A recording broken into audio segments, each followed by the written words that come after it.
শেখ হাসিনা দেশ ছেড়ে পালিয়ে যাওয়ার পর থেকে একের পর এক তার নানা কুকীর্তি বেরিয়ে আসছে।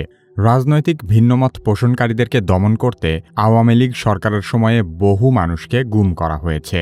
যে গোপন কারাগারে গুম করা হতো সেই জায়গাটার ছদ্মনাম হল আয়নাঘর।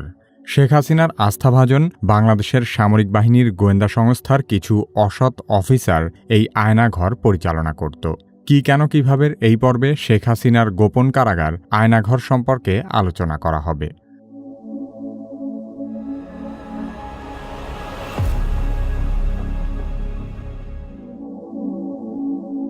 বাংলাদেশের প্রতিরক্ষা বাহিনীর গোয়েন্দা সংস্থা directorate general of forces intelligence বা ডিজিএফআই হিসেবে পরিচিত। অভিযোগ রয়েছে যে ডিজিএফআই এর কাউন্টার টেরোরিজম ইন্টেলিজেন্স ব্যুরো বা সিটিআইবি আয়নাঘর নামে পরিচিত কুখ্যাত কারাগারটি রক্ষণাবেক্ষণ করে থাকে।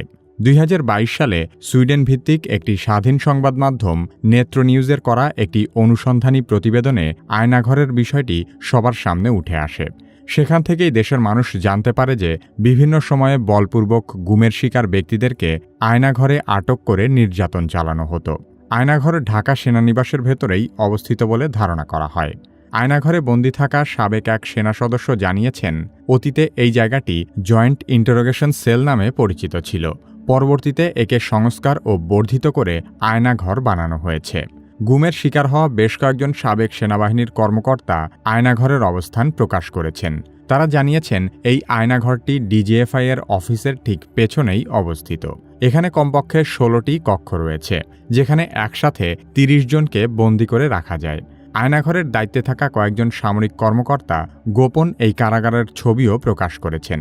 এসব ছবি দেখলেই বোঝা যায় গোপন এই কারাগারে কাউকে বন্দী করা কতটা অমানবিক।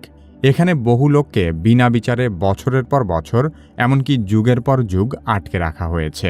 আয়নাঘরের বন্দীদের একজন বলেন, এসব কয়েদখানার দেয়ালে বহু লোকের নানা রকমের আর্তনাদ খোদাই করে লেখা আছে। কত লোককে যে এখানে ধরে নিয়ে যাওয়া হয়েছে তার কোনো ইয়ত্তা নেই।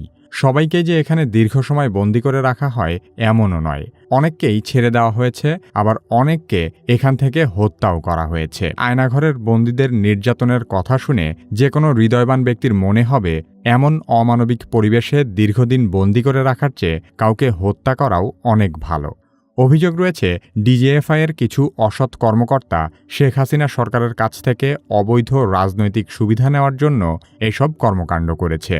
আওয়ামী লীগ সরকার ক্ষমতায় থাকাকালীন বিচার বহির্ভূত হত্যা, নির্যাতন এবং জোরপূর্বক গুমের অভিযোগগুলো বরাবরই অস্বীকার করে এসেছে।